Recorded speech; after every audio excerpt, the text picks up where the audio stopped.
Hai teman-teman, jumpa lagi dengan Mr. Purnamayasa di sini. Oke, kita akan lanjutkan pembahasan kita tentang kerajinan bahan keras. Di sini akan masuk ke kerajinan bambu. Oke, tanpa lama-lama langsung aja. Sebelum lanjut, sekali lagi Mr. mau sampaikan bahwa materi yang Mr. sampaikan di sini adalah sesuai dengan buku Kemdikbud yang sudah dibagikan ke kalian ya, utamanya kalian teman-teman Mr. yang merupakan siswa kelas 9 ya, SMP. Oke, ini adalah prakarya semester 1. Oke, langsung aja kita membahas ya kerajinan bambu. Oke, I will check the most. Wait. Ya, oke. Teman-teman, kerajinan bambu. Nah, ini dia.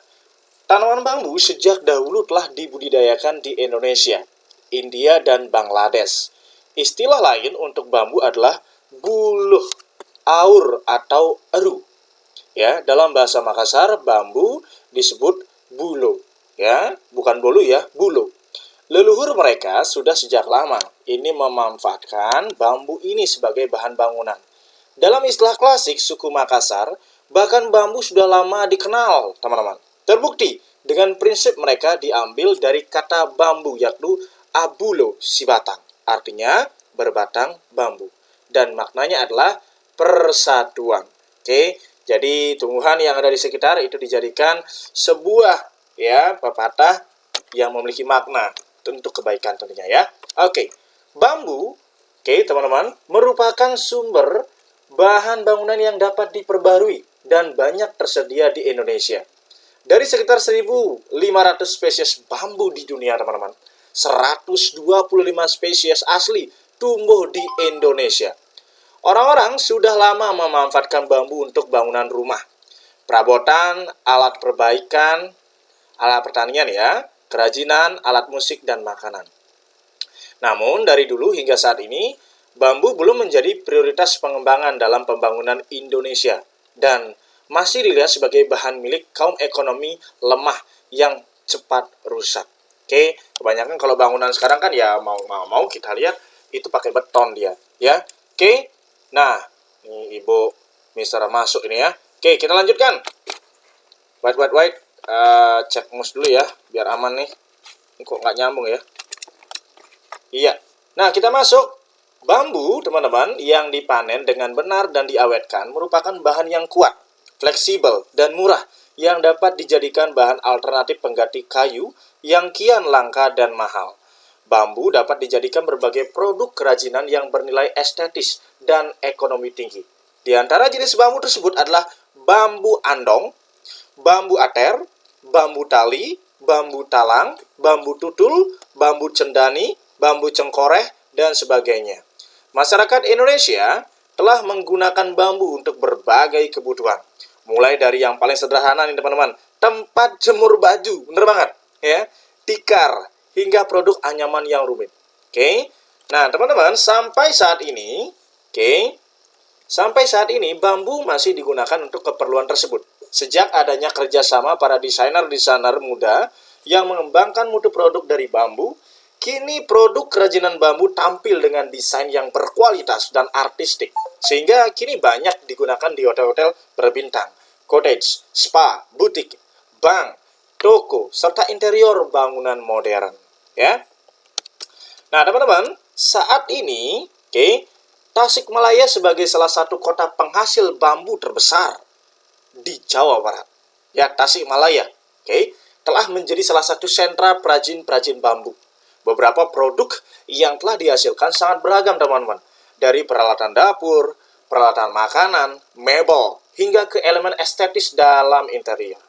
Produk yang dihasilkan sudah dikenal di berbagai negara. Beberapa teknik dalam pembuatan kerajinan bahan keras dari bambu adalah teknik anyaman dan teknik tempel atau sambung. Anyaman Indonesia sangat dikenal di mancanegara dengan berbagai motif dan bentuk yang menarik. Oke. Nah, teman-teman, sekarang kita akan coba bahas bahan pembuatan kerajinan bambu. Ya. Oke, yuk kita lihat. Apa aja sih bahannya, Mister? Oke, bahan yang digunakan untuk membuat kerajinan bambu adalah bambu batangan, teman-teman, ataupun yang sudah disayat dan sebagainya.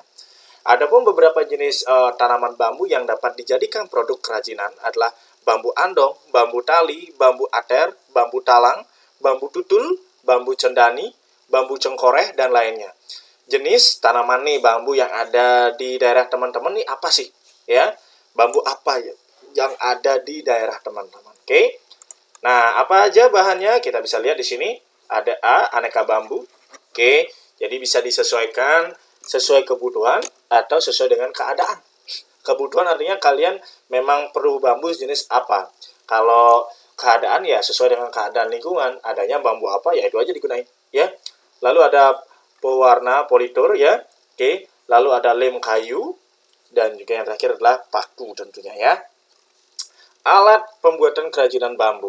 Alat yang digunakan untuk membuat kerajinan bambu adalah parang ya, palu, gergaji, pisau raut, tang, tatah, meteran, kuas, bor, dan sebagainya. Ini adalah beberapa gambar yang menunjukkan barang-barang tersebut ya. Jadi ada parang, ini dia, palu, gergaji, pisau raut, ya. Kemudian ada tang, pahat, meteran, kuas, dan bor. Oke. Produk kerajinan bambu. Produk kerajinan dari bahan bambu sudah banyak dibuat orang sejak dahulu, teman-teman. Keberadaan sumber daya alamnya yang melimpah membuat kerajinan dari bahan bambu menduduki nilai jual yang relatif rendah, kecuali produk-produk berkualitas tinggi seperti interior rumah. Nah, di bawah ini merupakan beberapa contoh dari kerajinan bambu. Oke, kita lihat. Nah, ini lihat. Ada sandal. Ya, ini. Ada aneka alat rumah tangga. Ya, biasanya ini dari nari yang terbuat dari dari bambu ya, dan juga ini capil nih, ya topi Pak Tani biasanya dan Bu Tani. Lalu yang C ini ada kap lampu, dan juga ada tempat tidur, Nah biasanya itu seperti yang disampaikan di sini, keberadaan yang melimpah ini menduduki nilai jual yang relatif rendah karena semakin banyaknya yang ada di alam, nilai jualnya itu rendah. Apalagi dari segi ketahanannya, biasanya ini cepat lapuk, apalagi kalau kena air, ya makanya ini tempat tidurnya harus ini di dalam nih, nggak boleh kena air gitu loh ya, karena bisa cepat lapuk. Bagaimana proses pembuatannya, Mister? Ya, proses pembuatan kerajinan bambu perlu pengetahuan yang tidak terlalu sulit. Kenali bambu dengan baik agar ketika dibuat kerajinan bambu tidak mudah pecah. Adapun cara memilih bambu yang baik untuk digunakan adalah, kita akan coba lihat apa aja nih cara-caranya. Pertama, pilihlah bambu yang tidak terlalu muda dan tidak terlalu tua. Jadi sedang-sedang nih, ya. Lalu setelah ditebang, lalu potong sepanjang 2 atau sampai 3 ruas. Simpan di tempat yang sejuk dan tegakkan hingga 5 sampai 6 hari. Pilihlah bambu yang memiliki ruas paling panjang agar mudah dibentuk kerajinan apa saja. Nah, di bawah ini, teman-teman, merupakan proses pembuatan kerajinan bambu untuk dibuat menjadi kopiah. Perhatikan langkah-langkahnya, teman-teman. Yang pertama, A. Pilih bambu, potong, buat iratan. Bambu iratan 0,3 cm sampai 1,5 cm dianyam. Anyam menyilang. Ya. Ini lebarnya ya. Iratannya. Lalu selipkan bambu-bambu sambu sayat yang sudah diberi warna ya, lainnya ke bagian tengah segi 6 saling silang. Lanjut. Potong ya, kopiah persegi panjang. Disambungkan satu sama lain. Ya, potong oval untuk tutupnya. Sambung dengan lem, beri hiasan pinggir. Nah, kopiah dapat dipadukan dengan berbagai warna. Di dalamnya bisa dimasukkan kopiah hitam dari kain agar lebih nyaman. Ya. Ini berarti kopiahnya keren nih dari bambu, guys. Lanjut. Nah, itu dia terkait kerajinan bambu. Ya, mudah-mudahan apa yang Mister udah sampaikan terkait bambu bisa menambah wawasan tentang kerajinan bambu. Itu dia, teman-teman. Sampai jumpa di video selanjutnya. Dadah!